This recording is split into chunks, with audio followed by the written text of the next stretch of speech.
હાય, મારું નામ હાર્વી છે.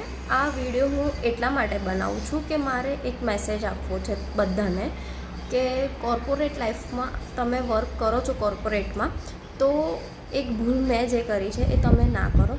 મેં એ ભૂલ કરી હતી કે કોર્પોરેટને મેં પોતાનું સર્વસ્વ માની લીધું, મેં પોતાનું ઘર માની લીધું, એ લોકોને મેં મારી ફેમિલી માની લીધી.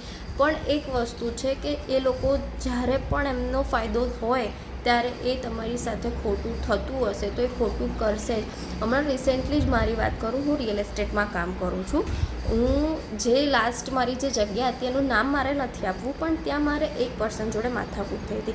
નો ડાઉટ બિલ્ડર મને સપોર્ટ કરતા હતા, બધું જ ઓકે હતું. હું એજન્સીથી ત્યાં લાગી હતી, તો એજન્સીમાં પણ મારી સાથે બીજી છોકરી હતી જે મારા એજન્સીવાળાની સગી સાડી હતી. તો એને કંઈક મારી જોડ ખટકી, પછી મારા બિલ્ડરના કોઈક બીજા માણસ સાથે થોડીક પ્રોબ્લેમ થયો હતો.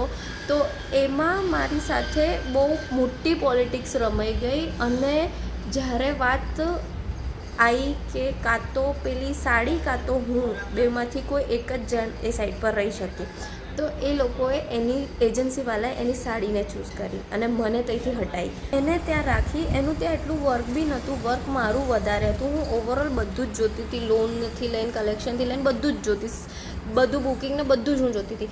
તો પણ એને બિલ્ડરનું ના માનીને મને ત્યાંથી હટાવી. અને બિલ્ડર બી એજન્સીવાળાને એને એવું ના કીધું કે ના હાર્વી અહીંયા જોઈશે અમને. એને એવું વિચારી લીધું કે ઠીક છે કે તમારે જે ડિસિઝન લેવું એ લો. એટલે મને એવું થઈ ગયું કે લાસ્ટલી મારો સપોર્ટ કોઈ ના કર્યો.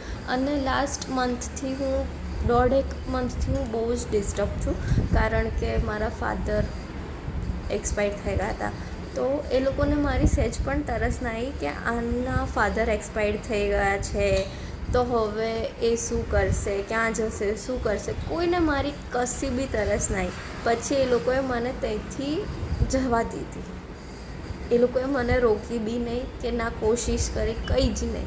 એટલે આ એક લાઈફ લેસન છે કે never ever make them your family. એ તમારી ફેમિલી નથી, એ લોકો એમનો જ સ્વાર્થ જોશે.